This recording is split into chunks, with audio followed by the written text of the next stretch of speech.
చెప్పాము 6 నెలల పాటు మీకు సమయం ఇస్తా ఉన్నాం,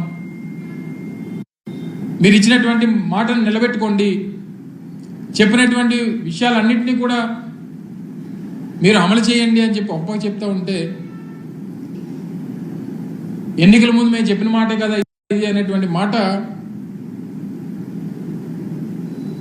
ఎవరైతే వైఎస్ఆర్ కాంగ్రెస్ పార్టీ నాయకులు ఉన్నారో లేదా తెలుగుదేశం పార్టీకి వ్యతిరేకంగా ఓటేసినటువంటి వారు ఎవరైతే ఉన్నారో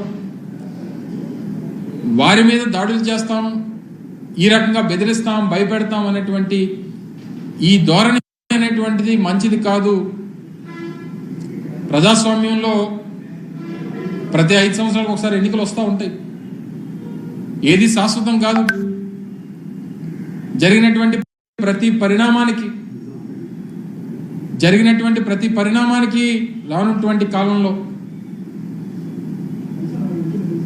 ప్రజలు మళ్ళీ తిరిగి బుద్ధి చెప్తారు అన్నటువంటి విషయాన్ని ఈ సందర్భంగా మీ ద్వారా తెలియజేస్తా ఉన్నా.